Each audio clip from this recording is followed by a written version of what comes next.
Hey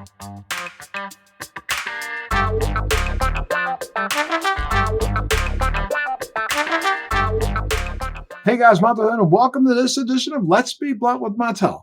My guest today was recently named Cannabis Law Trailblazer by the National Law Journal and has been consistently recognized as one of Denver's top cannabis lawyers for nearly a decade. From 2010 to 2016, he served as one of the nation's first cannabis policy instructors at the University of Denver, where he regularly lectured regarding cannabis topics and led the university's sanctioned research practice concerning the efficacy of marijuana regulation. Given his academic background, he has been asked to work with governments of more than 30 countries around the world on crafting commercial cannabis public policy. He's a Forbes contributor, speaker, and cannabis media expert, Mr. Robert Hoban. Thanks so much for joining us today on Let's Be Blunt with Montel, sir.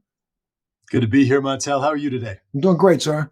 Look, can you give us a little bit about your background, where you're from originally, and where'd you go to school? Yeah. Where'd you go to law school? Yeah, I went to law school, believe it or not, at the University of Wyoming. I'm a Jersey guy. Okay. Grew up in southern New Jersey, outside of Philadelphia. Decided to work for the U.S. government out of Rutgers. And then I was fancy with the West. I climbed mountains. I wanted to climb every mountain in what's called the Wind River Range in central Wyoming. So I ended up in Wyoming working for the government and went to law school out there. I've been in Denver ever since. Wow. And then when did you become interested in cannabis law and policy? And give us a little story. Your mother kind of got you into this, right? Yeah. My mom was diagnosed with pancreatic cancer Oh, my goodness. Many years ago, and she was told she had 6 months to live. She lived in New Jersey. I had 2 young kids at the time. They were young at the time. And we ultimately moved her out here. And every morning, my job was to make sure that we were charting all the whole pill regimen that I know you are familiar with in terms of chemotherapy and otherwise. And as I sat across from her one morning, sat across the kitchen table, and this was the days of Blackberries. I remember looking at my Blackberry, and I looked across the table, and as my mom was taking one of the pills to her mouth, I saw drool come out of her mouth. And I looked up, and it really, really hit me hard in the stomach. It was not a situation I wanted to see. I knew that my mom was dependent on this medication, and it was not good medication. It was moody. It was not something that it's not a quality of life for anybody. So at the end of the day, just tried to help her, and ultimately, being no stranger to cannabis was one thing, but getting my mother to consider it as an option was a whole nother thing. So that's how I got into the cannabis industry, so to speak, because some of my mother's caregivers, which, by the way, she lived for 3 years with pancreatic cancer. And when to stop you there for just a second, because a lot of people don't know that last year, I think it was maybe January of last year, was a study in Australia that actually came out and indicated that there are particular combinations of minor cannabinoids along with THC that seem to disrupt the actual growth of pancreatic cancer. This is something that's been written about now multiple times since then. So you were early on the track. Yeah, definitely early on that. And, at that point in time, it was really about pain relief and just attitude adjustment for the day, right? And elimination of nausea, because you can't take a pill unless you have food in your stomach. Can't eat food if you don't feel good. So that was the catch-22 we were in. And, I tell you what, those 2.5 of those 3 years, no opiates at all. And her quality of life was really, really high. Ultimately, the cancer did get her. But that's the way, unfortunately, sometimes it goes. But that was my entree, if you will, into the practice of law in the cannabis industry, because I started working with and opened up some of the first dispensaries in Denver, and began a law firm that was the first law firm to focus purely on cannabis and expand nationally. Wow! Now, were you a adult use cannabis user before that experience? Correct. I've got my own history with cannabis. Some of which, as a younger man, I toured with the Grateful Dead of all bands, and there's an element of cannabis use in that whole thing, and that was ultimately just a little element of that. Yeah, I like that. Yeah, cool. So, but then you understood that other than for adult use, there's also some medical ramifications, right? 100%. And what you just mentioned about pancreatic cancer and some of the studies that come out, boy, I wish I had even a fraction of the understanding that I have today about the science, and that the science was advanced and out there at that point in time. Because, like I said, all we really knew about at that time was pain relief, attitude adjustment, and really just elimination of nausea. But to understand these cancer curing properties that shrink tumors, that have been studied by so many people around the world, not the least of which is Cristina Sanchez in Spain. It is remarkable. And it's unfortunate that still today, people don't know enough about the scientific and medical benefits of the plant, even though we talk about medical marijuana nearly every single day. And I mean, just to echo what you were just saying, it's kind of crazy how right now, I mean, we know for a fact that in the last 10 years, there's been well over 38,000 peer-reviewed published documents on cannabis and its efficaciousness as a medical agent, 3,500 of which were published in 2021. There are another 3,500 that will probably be published by the end of this year. Um, so, when I hear people say, well, I wish there was just more information, stop. There's more information published on cannabis right now than has been on any other drug available to mankind, including aspirin. So, and some of the breakthroughs that have been coming out recently are staggering. So I just don't understand why, we just can't get beyond this federal, prohibition and get to actually practicing good. They're going to approve psychedelics for use by doctors before they approve cannabis, which is it just boggles the mind. Not that there is not efficaciousness in psychedelics, but Correct. just a mindset that just blows me out the door. How you can leapfrog the cannabis plant and its therapeutic benefits, and just ignore it and then foster the other one. Like I said, I agree Go with you. lick a I toad. believe it.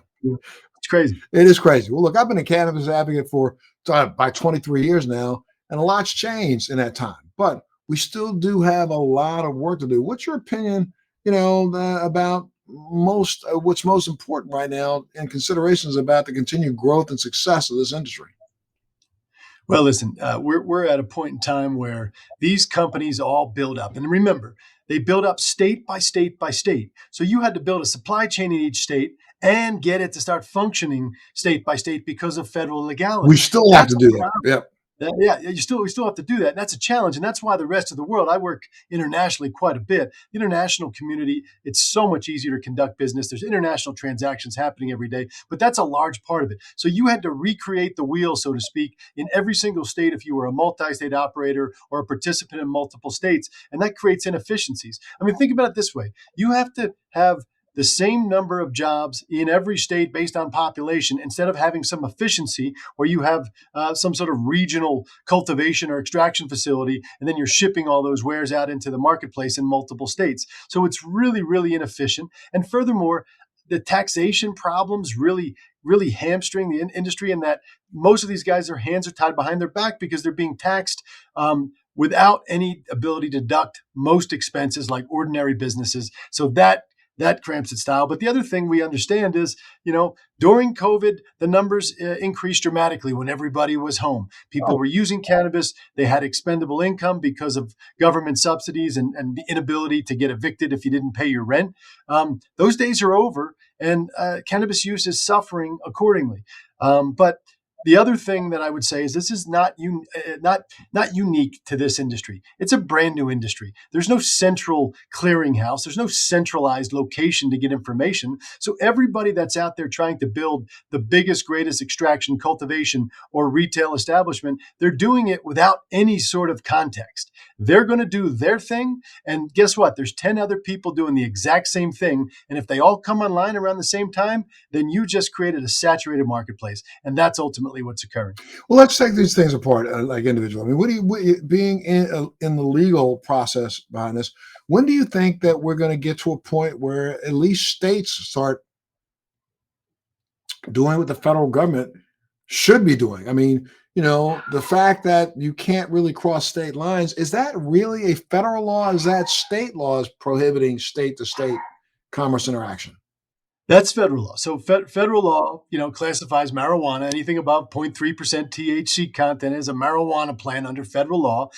That's an illegal, a Schedule 1 controlled substance. You can't bring that across state lines unless you have a DEA registration, which are few and far between and has nothing to do with the adult use complex. That has to do with a pharmaceutical complex for drug research and drug development.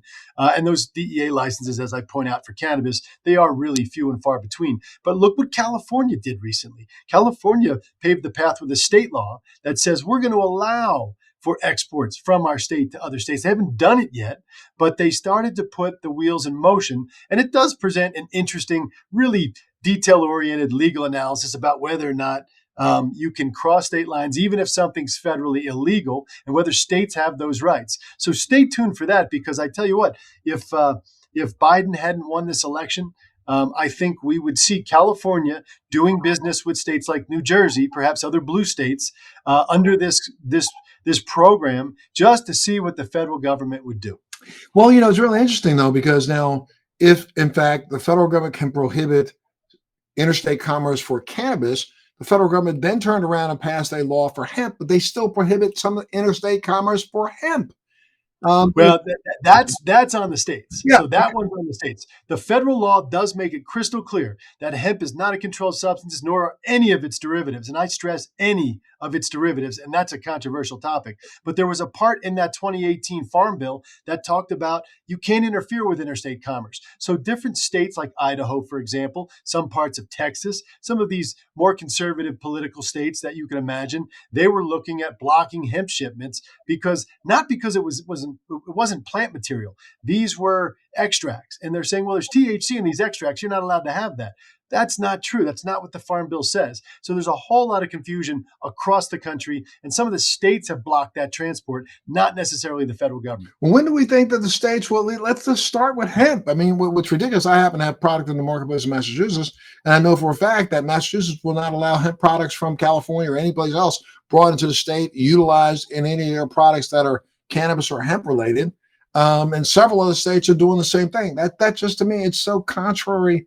And I get what you're saying about the fact that, you can't have anything above 0.3% THC. However, even when we have extracts that are clear, like CBDA, that's been extracted from, let's say, a hemp plant that has actually proven to be less than 0.3% THC, full extraction, other states won't allow you to import that in. It's ridiculous to me. I mean, when do you think we're going to see some movement right there? Let's start with what's already legal. Yeah, that's because the FDA hasn't done anything about this yet. If the FDA regulated the standards, the safety, consumer protection measures surrounding hemp extracts, then you would see more interstate commerce being allowed. But instead, the states had to fill the void. I wrote the policy in Colorado, which was the first policy we call the hemp foods policy. Many states have followed it and copied that language, where they treat the hemp extracts like a food ingredient, like any other food ingredient, so long as the THC content's not that high. So it's really the FDA and the lack of action by the FDA that created that problem. But then you talk about these intoxicating compounds that come from the plant. This is why I suggest, by the way, the most sweeping federal cannabis policy reform in U.S. history was done by none other than Mitch McConnell, conservative Republican Mitch McConnell. But most people don't even understand why. Why? Because Mitch McConnell represents Kentucky. And why? Because Kentucky and the cornbread mafia is where one of the biggest cannabis busts in the history of America took place. It wasn't up in Humboldt County. It wasn't up in Northern California. The middle of this country used to produce more cannabis than any other area of the United States back in the late 60s and mid 60s.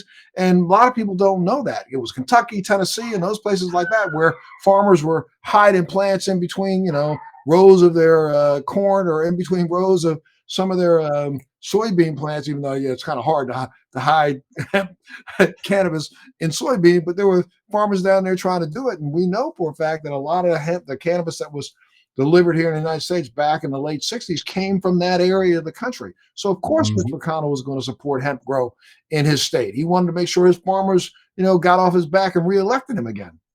That's right. Well, and remember, Kentucky was the leading hemp producer when hemp really was the second largest cash crop in America back in the day, being used for other than extractable purposes like rope and fiber, potentially the building blocks for fuel. In fact, hemp fuel was used to power some of the early Ford vehicles, the test Correct. models. Absolutely. I mean, most people in this country don't even know when you said second back. If you go back to like 1690, the number one cash Number crop one. in America, and was Yep. for about 100 years. Most people don't know. Every sail, every rope, most of the clothing, the entire Revolutionary Army was clothed in hemp fiber. The only thing that the North and the South had in common was about 90% of them were clothed in hemp fiber. It wasn't cotton; it was hemp. Why? Because hemp stands up under. It doesn't dry rot on your body if it gets wet. So people don't even get that, understand that. But let's jump back up 300 years this way. I mean, Right. we're sitting at a time where hemp could be such an important, if we just got out of the ignorant stage and got back to the realization that hemp, number one, is one of the best sequesterers of CO2 of any plant out here. It's not the big trees, it's hemp. If we were growing big, massive fields of hemp, or covering the buildings, all of our parking structures and some of our government buildings, covering them with vines of hemp, we could actually sequester some of the CO2 from our automobiles that are driving down the street. That's right. No, so but remember, so when they passed the Farm Bill the first time around, 2014, they were thinking about those types of things. They were thinking about fuel and truly industrial uses. But what happened? They had this burgeoning marijuana industry state by state. You had extraction equipment. So they started to extract CBD. I represented some of the first CBD companies in the United States out of San Diego, California. This was 10, 11 years ago. And I sued the DEA in 2016, and we got a favorable result where the court in the Ninth Circuit interpreted the Farm Bill from 2014 to say there were not restrictions to selling this, and it was considered legal and no longer a controlled substance. So it took the DEA a while to understand that as well. But this is both the blessing and the curse of American innovation, right? You have American innovators that look at this plant and say, what can we do with it? Rope, grain, fuel, fiber, all great things, but I can make a heck of a lot more money per unit if I create something that produces a benefit for a human being. And that's where this went. And that's why some of the conservative lawmakers, the McConnell camp, if you will, they might feel like they had the wool pulled over their eyes when that initial legislation was passed. And some of the states feel the same way. That's kind of why you see this backlash. And frankly, that's why you see a little bit of the butting of the heads between the marijuana side of the industry and the hemp side of the industry. And we represent both about 50% each way. And we see that battle going on all the time. It shouldn't really be a battle, Montel. It's all cannabis. Absolutely. It's all cannabis. And at the same time, I mean, where you're talking about the different uses, we know that the cannabis plant, the hemp plant, there's probably 2,500 different usages for that plant. If we just really started to capitalize on the fact that I recently, I know I've been involved with a company out of South America that's going to be using hemp fiber for plastics. There's hemp fiber that can be used if you burn it into a graphene. It has a better electrical storage capability than graphite. We don't even know that. The hemp could be the answer to some of our battery issues because the weight is different. It's so much lighter. I mean, we could be actually storing more electricity that way than going down this lithium path that we're going on and continuing to contaminate the planet. Believe it or not, years ago, one of the first seed deals, when the 2014 Farm Bill was passed, we started to import airplanes full of hemp seeds into the United States, quite literally, because there were no hemp seeds in the United States. We went to the Ukrainian Hemp Institute of all places, because it's one of the longest standing hemp institutes in the world, and they built me a bike. That bike was powered by a supercapacitor made with hemp graphene to demonstrate the point you just made. It charged in like 20 minutes and deployed that energy over 5 or 6 or 7 hours. So that's just something we haven't even begun to tap yet in terms of the benefit of hemp. And people think about hemp as, well, what part of the cannabis plant is that?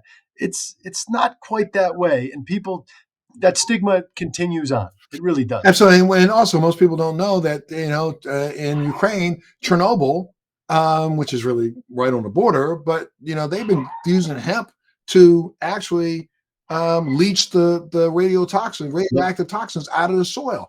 If we were using hemp right now here in the United States, all farmers were using it the way they did back in the late 1600s, early 1700s, you'd be growing a row of hemp right beside your corn row. Why? Because it leaches the toxins out of the soil. And doesn't require you having to then go over and turn the soil over as hard as we've had to before, or we continue to have to now. So, yeah, I'm with you with that. But when do you think? I think if we solve the problem of hemp, then we could possibly be on the right track to solve the problem of cannabis. Or do you agree? Yeah. Yeah, no, I think it's right. But look, here's the deal. Unless you're selling a marijuana flower, and I'll use the word marijuana, even though it's got the stigma Mhm. attached to it, just because it's the legal term. And I see the industry as the cannabis industry. It's got two sectors: hemp and Yeah, marijuana legally. On the marijuana side, you really don't need marijuana.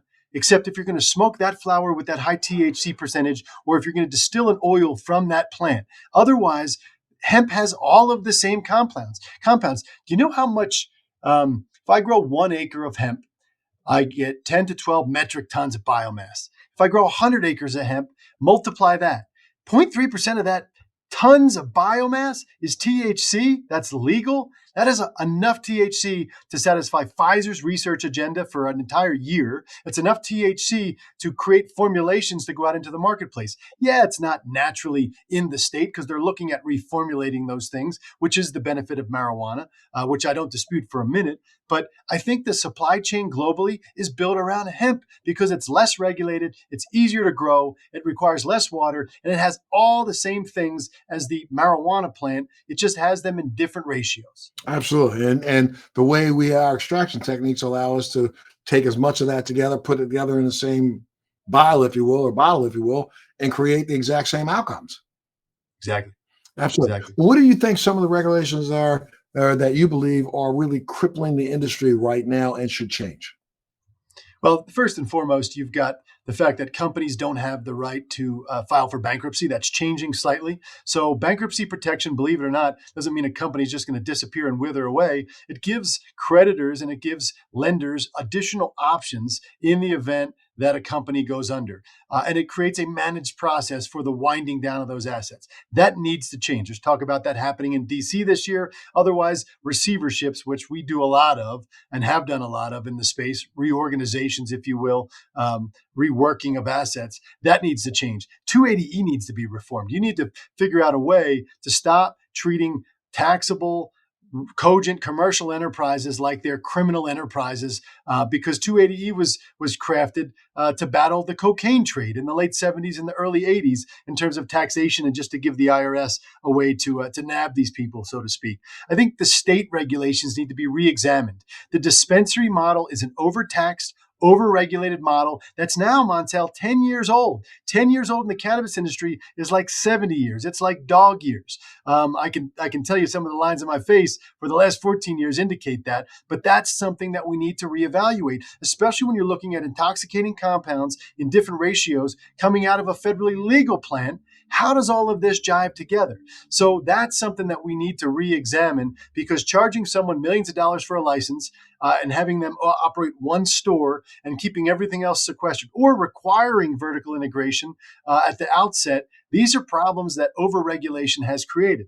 It was a necessary deal to get the industry started, but at the end of the day, I think the model has changed. And from a public policy standpoint, we need to start thinking about cannabis as being the regulated plant and regulate the uses and its outlets of distribution, not maintaining this hard line between hemp and marijuana.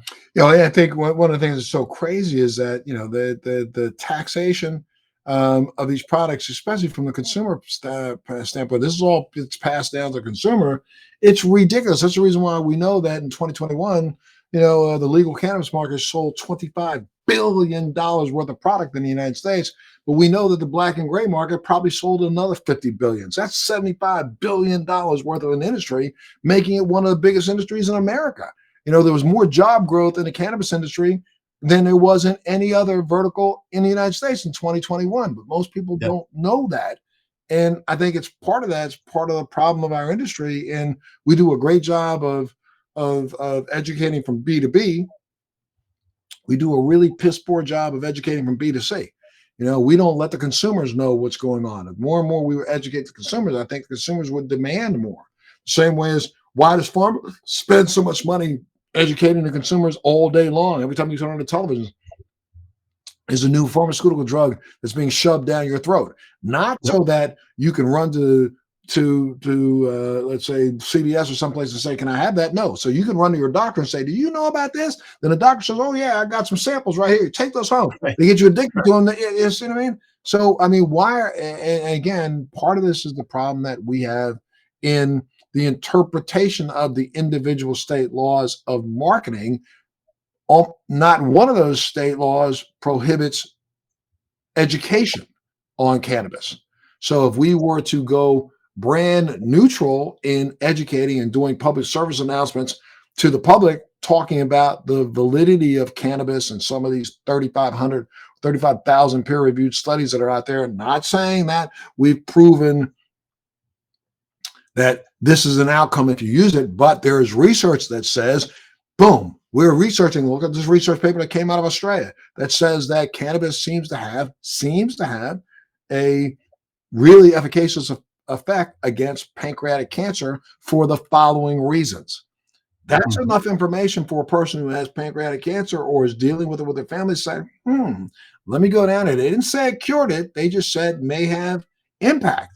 So why not do that? But we spend more time collecting profits and trying to buy boats and cars rather than we do educating the masses. Well, but think about the cannabis education for a second. First of all, doctors don't learn about the endocannabinoid system in medical school. That's changing. It's changing, but they don't. So, I mean, even my own doctor, I got an annual physical a couple of weeks ago, and he told me, he says, look, he says, I know what you do for a living. I talked to some of the other folks in this office. He says, I don't like the idea of calling it medical cannabis. Why is it medical? And we had this thing because he didn't learn about it. He didn't know what the endocannabinoid system was. But then think about the other element of education that comes from state-funded programs funded by tax dollars from purchases. So even in Colorado, where we had a progressive governor, we have a progressive governor now, but Hickenlooper, the first governor that oversaw this, what he did was he spent dollars from tax revenue to say, don't be a lab rat. They literally put cages on the streets of Denver saying, don't be a lab rat. In other words, don't start using marijuana when we don't know what it's going to be about, what's going to happen to you. That's the wrong message, the wrong message. So the government needs to recalibrate how it communicates these issues as a public health issue, as a decriminalization issue, as an organization that owns its own patent on cannabis. Which is really even more ridiculous. Most people don't understand that your tax dollars were being spent in the late 80s, mid 80s, and 90s funding research in Israel and places around the world, Canada and Israel, funding research for cannabis, identifying some of the things that are breakthrough science that we now read about all the time. Even figuring out that there's an endocannabinoid system, we paid for that. And people don't know that. I visited Dr. Meshulam's office in Haifa back in 2010. And, most people don't know that part of the funding that went through Israel for all that research came from us. Yeah. So, I don't know. I think in some ways we can be our worst nightmares, the industry itself, especially when it comes to, 2 years ago, I was literally on my high horse saying, I'm telling you, man, stop this Delta 8 bullshit. Stop it. Everybody's going, no, Delta 8. No, so I stop it because the second you the longer you put this out, the DEA is going to come down on your head. And what did they do last week? Well, last week, the DEA, so this is an important thing because the headlines tell a different story than what happened. What happened is the federal government, the DEA, said only THCO, not Delta 8. It had a chance to talk about Delta 8. It didn't talk about Delta 8. It said THCO is an analog. It's a chemical synthetic substance. So the THCO was the only thing that the DEA commented on. It could have said all synthesized or isomerized compounds from hemp. It didn't, because the Ninth Circuit Court of Appeals in California has already said that Delta 8 and those compounds comfortably, quote unquote, fit within the definition of industrial hemp derivatives. So we're just talking about THCO. Why? Because it doesn't exist in nature. Delta 8 does exist in nature, just in de minimis quantities. It's very weird because I got this article. Wait a minute, let me pull this up because I have an article. Keep talking. Wait, I got an article that talked about. But the point is, it was Delta 8 and Delta 9 THCO that they were talking about, and that's the only thing they commented on. And that's an important distinction because not everybody looks at that. Everybody does think that Delta 8 is always being produced in a basement or a bathtub, and many times it is. So that's the problem. It needs to be regulated if we're going to allow it. And guess what, Montel? Guess what states regulate it? Red states. Here, wait a minute. Red state weed. Let me spin this around. Can you see that? Can you see my screen? Yeah. Yes. This is an article that came up. Somebody sent this to me almost. DEA classifies novel cannabinoids Delta 8 and 9 THCO. THCO being the key concept there. Controlled substances, even when synthesized from hemp. So it's because THCO doesn't exist in nature. Delta 8, Delta 9 do. So it's just about that. That's why I say the headlines don't tell the whole story. If you read the letter, it's just about THCO, which can be derived from D8 and D9. So they're But lying. So this article here is a bald-faced lie.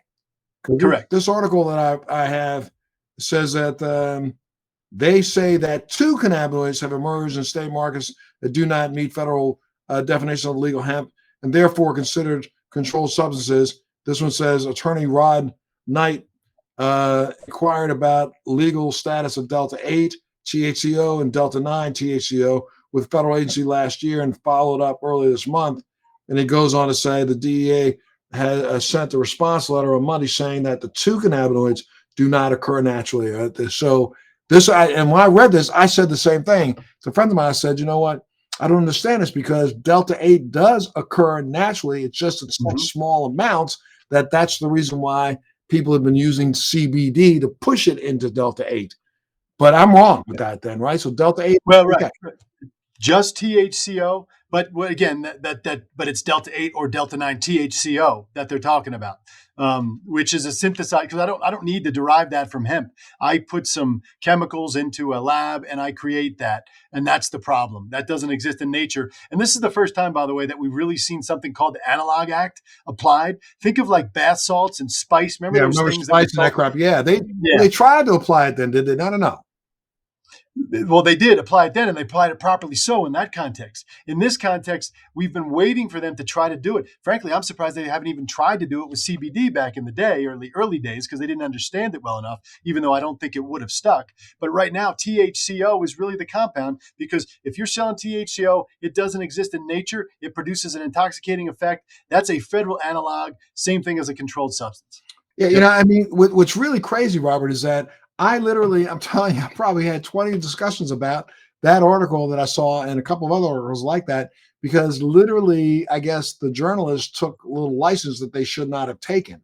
THC8 is not considered one of these compounds, right? THC8 should still be, so we could still see THC8 in gas stations. Yeah, you'll see Delta 8, you'll see Delta 9 in gas stations. And by the way, where I was going with this is, guess who likes these products? Guess what states probably aren't going to have dispensaries? I call Delta 8, Delta 10, HHC. This is red state weed. Montel, if you go to Nashville, Tennessee, it is the freest cannabis market in the entire country.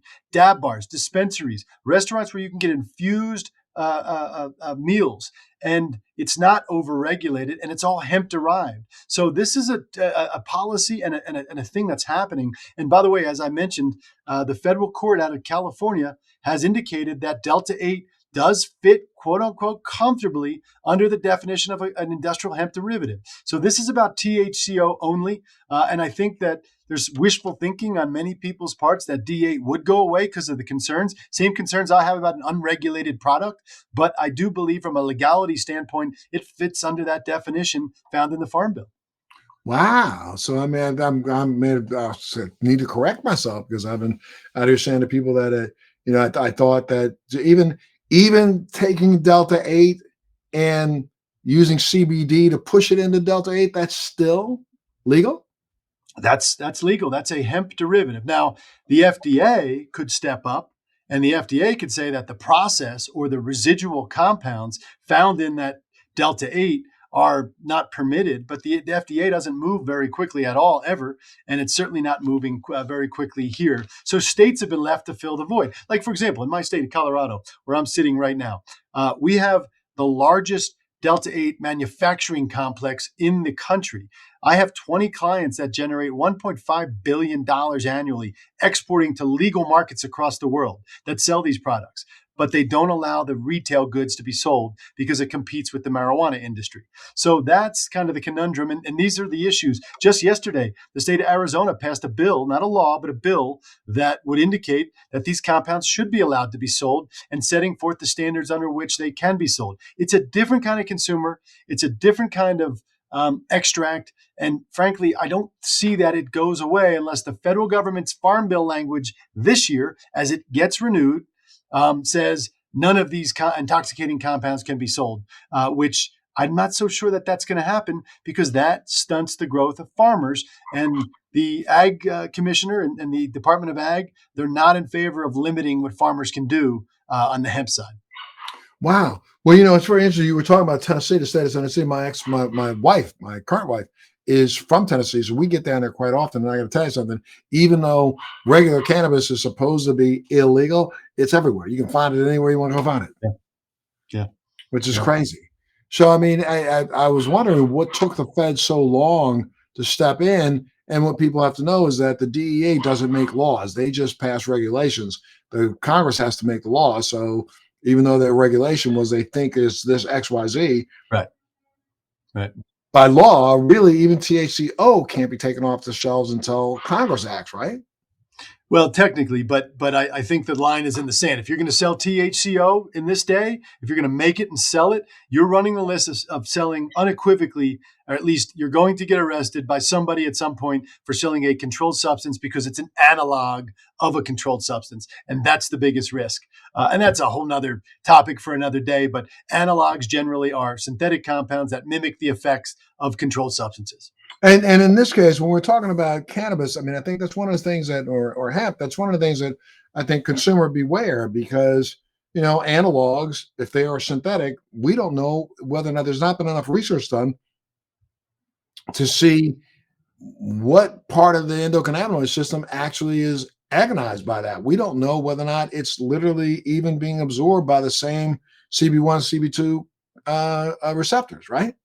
Right. And what about the residual solvents? I mean, the marijuana industry's done a good job of creating standards where there's not residual solvents in the consumable products on the THC side of the business. We don't know about that because there are no national standards that are applied right now to a federally legal extract from the hemp plant. And that's concerning. So we're leading the charge in many states to try to insist upon regulation, not banning these compounds because they're just going to be sold anyway, but you might as well regulate it and make sure that that person consuming a Delta 8 or an HHC compound, that it's not going to destroy their liver or cause some sort of cancer that we don't know about because of compounds or isomers that are in there that just haven't been identified or studied well enough right now. And that's really the problem. And that's a problem with all of these things. But this is where the marijuana industry says, well, hemp producers, you shouldn't be allowed to do that.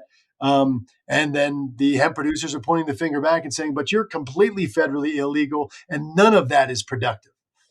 Right. And I've also heard in recent days that, even the DEA kind of for a second tried to step in and regulate like CBDA, some of the acid versions of the minor cannabinoids that actually do exist in the plant.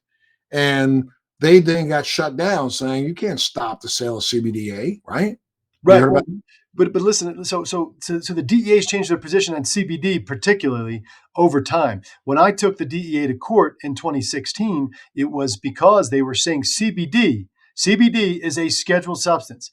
Montel, CBD is not scheduled anywhere. It's nowhere to be found. The only way it could be a scheduled substance is if it's derived from a scheduled substance. So they said, well, it has to come from marijuana. It's the only place where there's enough cannabinoids to produce high quantities of CBD. We said, no, federal government, you just legalized hemp. You have CBD in high quantities in hemp. They're being harvested at 0.3% or below, and those derivatives are legal because of federal law. It's in effect right now. So they changed their rhetoric. You don't hear the DEA talking about CBD being a controlled substance anymore because it's not, unless, of course, it was derived straight from a marijuana plant, which is how it was early in the day. And, think about controlled substances too. Jazz Pharmaceutical bought GW Pharma back in the day. GW produced their CBD from marijuana because that's all they could do at the time. It was subsequently later that the U.S. passed this sweeping hemp bill, and now you've got those compounds that can come from a legal plant, not an illegal plant. Yeah, but again, if you're just extracting the CBD and the isolate doesn't have any THC, why would that be illegal coming from a marijuana plant? I don't understand. Well, it's a notion called the source rule. The source of the cannabinoid dictates its legality, not because of science, but because of our silly laws and that vast distinction between hemp and marijuana. So Delta 9, that comes from a hemp plant, not a controlled substance. Delta 9 that comes from a marijuana plant, a controlled substance. And what's so ignorant about this is that we all know that it's the same. It's all the same. It's all the same. But Right. but this is the beauty of working federal policy internationally, is there's less of a distinction between hemp and marijuana. We're really just looking at hemp plants, or we're looking at cannabis plants, pardon me, that have either high potency of intoxicating compounds or low potency, but it's all treated the same, and it's regulated at the use level, not at the cultivation level. And that's an important distinction, and I think you'll continue to see those lines blurred, which is why I say it's time for us to re-examine the dispensary model, not because it's completely broken, but because the rest of the world's leading the way in the face of federal illegality in the US, and that way is being led with less of a distinction between the two sides of the industry. And just so people who are watching and tuning in right now need to understand, I mean, places like Colombia, Chile, Uruguay, Isle of Man, Spain, Germany, South Africa. I mean, cannabis is booming now around the world. People need to understand that, don't they? They do. They do. Thailand, of all places, Thailand, a Right. conservative Southeast Asian nation that was giving away marijuana plants, albeit not high quality genetics. But that's not the point. The point is they legalized marijuana for certain purposes and gave its citizens plants. This is happening, and the fact that we can sit here in the U.S. and sort of say, "Oh, hold our head, our nose high at marijuana," and say, "Oh, I don't know about that yet. We don't know about the science, and we don't know." The rest of the world is moving forward on this, whether we like it or not. And the time has come for us to really pay attention to it and to do something progressive, because if the US does it, for better or for worse, the rest of the world tends to follow. And we've got this, and we should be leaders on this topic. And we are in terms of consumers and innovation in terms of product development, but not in terms of cannabis policy. Well, you said we are in terms of consumers. Well, we are right now. We got 340 million people in this country, but very soon I think we're going to start to see around the world, and we're already seeing it around the world, that more and more countries are starting to understand the efficaciousness of using cannabinoids versus buying some of those other very expensive U.S. pharmaceuticals. So they're saying, Israel right now, in Israel, it's considered a geriatric drug. Yeah. You turn, what is it, 65, you can walk in the hospital, show them your driver's license, and they'll give you, an eighth, just to start off with. And then your doctor writes your prescription and you go back and get it more. And the pricing is like, a tenth of what we pay here. Yeah, well, and think about countries with nationalized healthcare systems, particularly Latin American countries. Do you want to keep prescribing pain pills or opiates to people that cost a bunch of money and create addiction or dependency issues? Or do you want to say, as a particular country's health agency told me directly, even if it's a placebo effect, it saves us money and it provides a benefit to the people? Absolutely. Can you talk a little bit? Let's talk a little bit about the importance of cannabis education. Again, I talked about the fact that, again, our industry here in the United States, we do, I think, a fairly decent job B2B. We do, I think, an absolutely ridiculously piss poor job when it comes to B2C. I mean, there's so many, especially with our aging population, our baby boomer population, which I'm part of. Baby boomers could so well benefit from cannabis. We've seen it around the world, other places, but we aren't actually going after. And I know a lot of the reasons is because people say, well, you're not allowed to advertise. You're not allowed to advertise a brand, but you are allowed to discuss and educate. More of some of that $25 billion. And let's say, okay, let's throw it up. 20% of that went to taxes. So $20 billion worth of the cannabis revenue that came in through the legal market was used to turn around and do, educational public service announcements. I think you would find that this industry would grow so much quicker than it is right now. Yeah, I think cannabis education that's focused on science and medicine, and frankly, the marketplace. I think investors, the investment community, needs to better understand what they're investing in. But too much of the cannabis education content has to do with, well, here's how you can grow in your basement, or here's how you can extract at home. And there's nothing wrong with that kind of content. That's important stuff as well, particularly how to do those things effectively and safely. But at the same time, how do you create a notion? How do you provide leadership that's trusted to lead the way and present those discussions. Unfortunately, with public education campaigns, those come from politicians or from state governments, and those are limited because they don't want to encourage more people to use cannabis unless there's leadership at the top of that organization where that leadership is educated themselves about the benefits of cannabis. I mean, remember, we couldn't even talk about cannabis until Sanjay Gupta on CNN basically turned the thing around and said, there is benefit to this. And then it But became something that let me jump in with that. A lot of people don't know. I called Sanjay out on Pierce Morgan 6 months before he did his first special. Sanjay and I were on Pierce Morgan. I brought up cannabis. Sanjay was against cannabis. Yes. 100% against it. And I said, excuse me, how the hell can you have an attitude? You're a doctor and you don't even know that our federal government has a patent on cannabinoids. Did you know that? And he was like, huh? I said, yeah.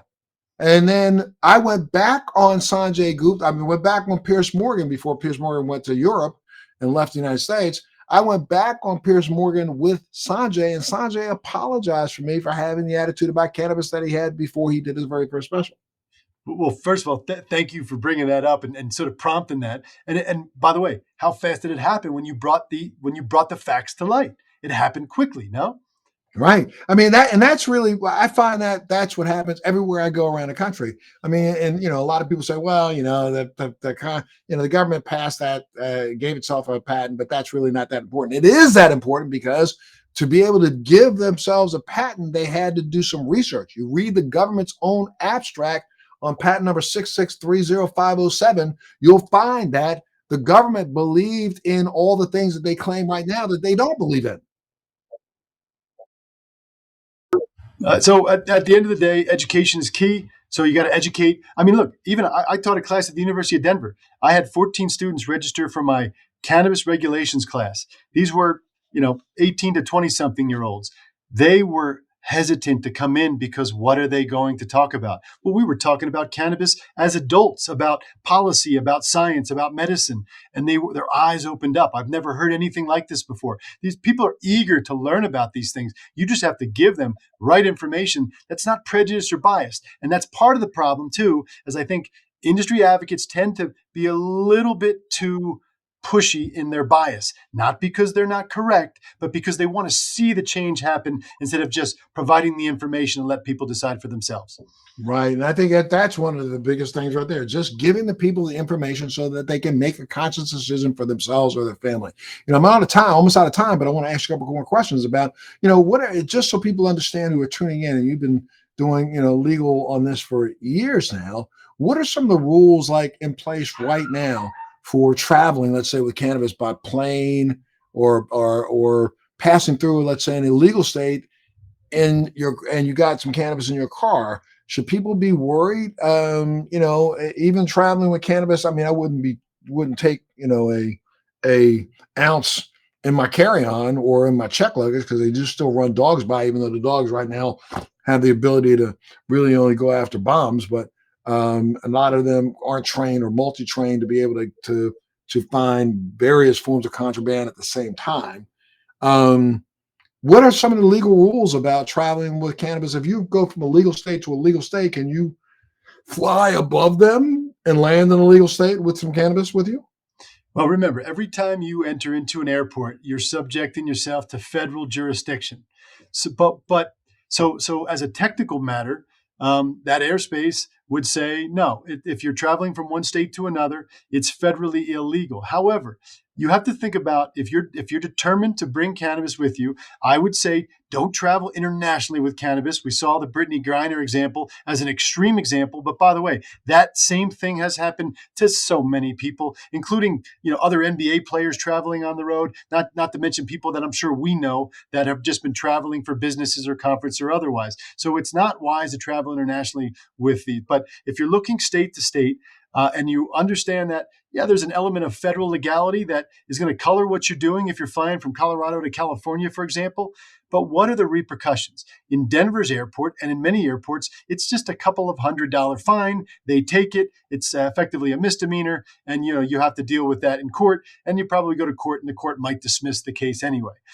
California would say you can travel from San Francisco to LA on an airplane with the cannabis because you're not crossing state lines and because it's legal in both jurisdictions. If you're driving, just make sure that the states you're driving through also don't have some sort of restrictive law. If I'm driving from Colorado through New Mexico into Arizona, it's probably okay because in each of those states, it's legal for me to possess it. But if I'm going through Utah to Arizona, then that's another story altogether. So a lot of it comes down to common sense and your risk tolerance, because if the federal government catches you while traveling with 3 or 4 joints or a couple grams of cannabis, yes, you've intercepted it with federal law, but they refer that to local police. So then you're going to be subject to the local rules, the local laws, unless you're deemed to be trafficking large amounts that qualify for federal law. So just have common sense and understand that if you're going to a cannabis-friendly jurisdiction, save your purchase or your acquisition for when you get there,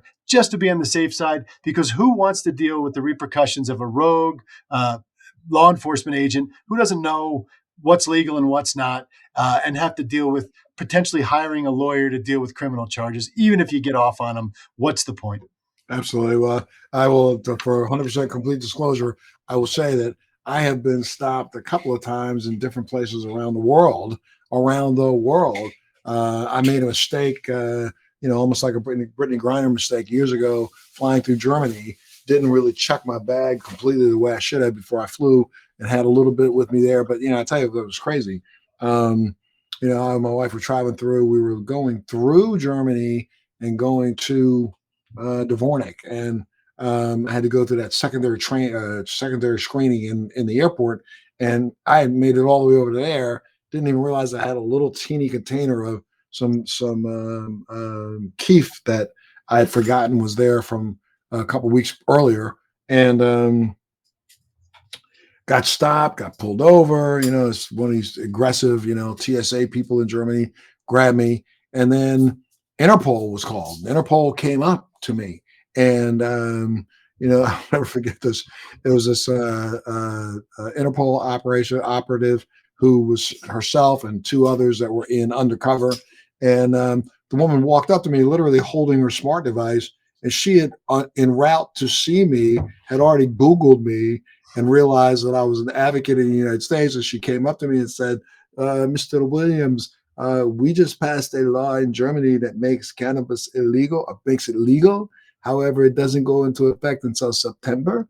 So I'm going to give you this back, but please do not use this in the airport, and don't try to do that again. I was like, oh my goodness, I didn't even mean it. I threw it in the garbage can right in front of us. I'm so sorry. I didn't even think I had it. I didn't even know I had it. She said, that's quite all right. And I went on my merry way, went on to Dvornik. Everything was fine. So I have been in one of those situations, but I got to tell you that I was puckered up. Boy, you ain't kidding, because I thought, oh Lord, I don't need to go to jail here in Germany for less than an ounce of keef, which was crazy.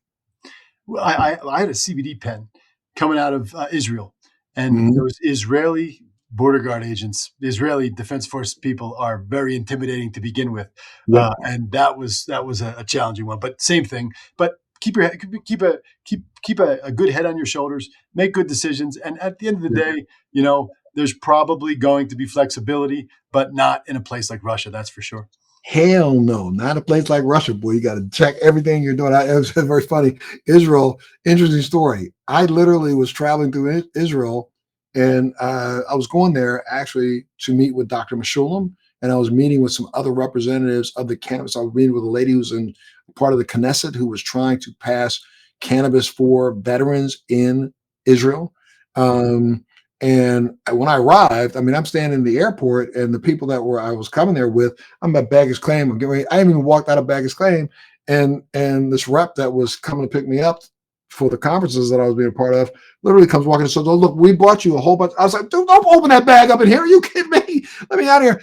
And yet, it was so funny. This guy walks in to pick me up, and he's carrying like an ounce. I'm only going to be there for 3 days. And he's like saying, oh, I thought you might want this while you're here. I was like, what am I going to do with all this? I ain't smoking this in 3 days. and yet, walking out of the airport, they stopped me, not for anything cannabis related. They stopped me because I happen to take an injectable medication for my MS. So they stopped me because I had like 5 vials of that in my bag. And they were saying, what is this? I said, read it. It's a legal formulation. Matter of fact, it's even made here by a company out of your country called Teva. And they were like, oh, okay. They gave it back to me, but I was like, here's a guy standing beside me. He got a full ounce of pot on him. You ain't said nothing about that, but you bugging me about a legal, prescription medication. Are you crazy? So anyway, I agree with you. Pay attention. You have to really, really pay attention.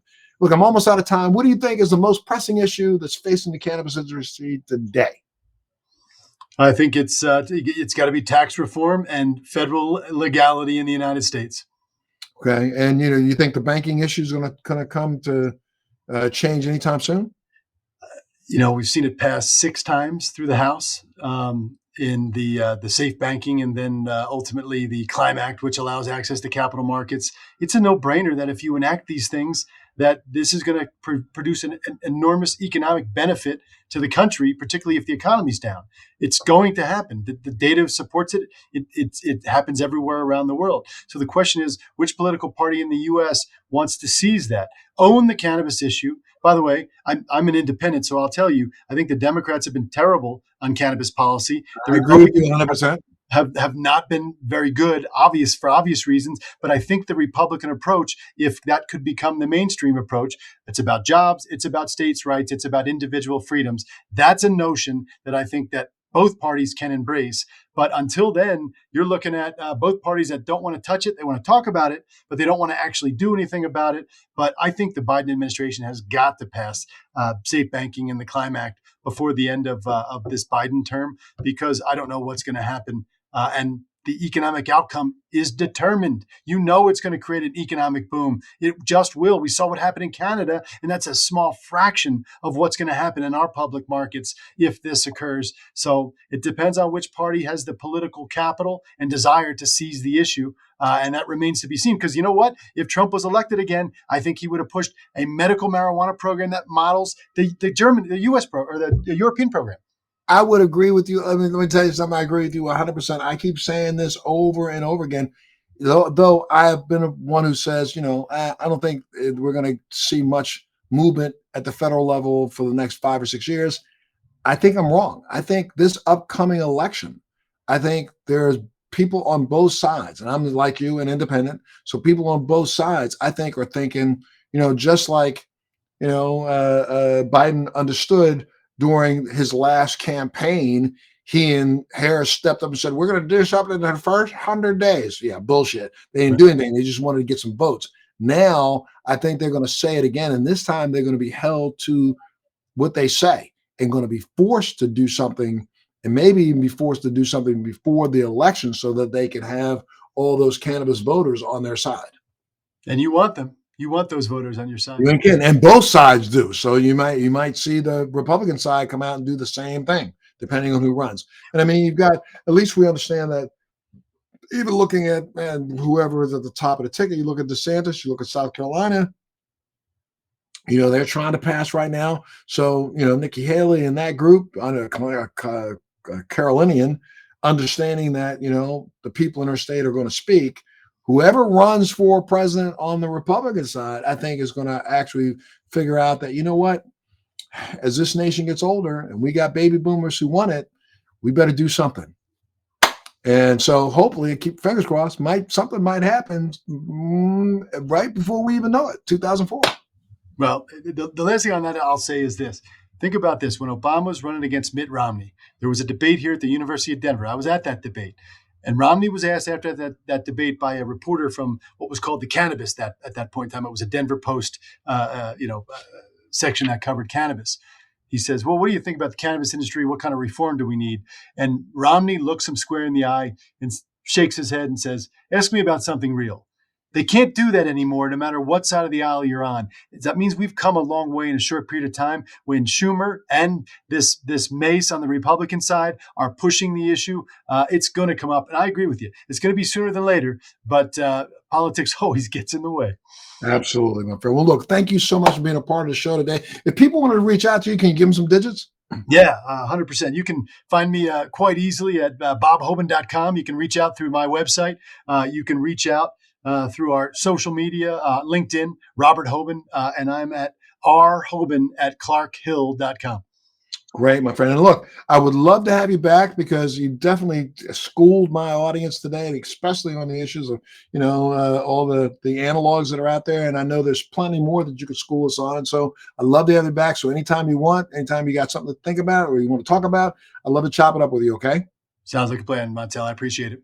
All right, my friend. You take care of yourself, be well, and make sure you tune into the next edition of Let's Be Blunt with Montel. Thanks for joining me on Let's Be Blunt with Montel. Please make sure you're subscribed and hit the bell to be notified when new episodes post each week. We'd love to hear your feedback also, so please send us your comments.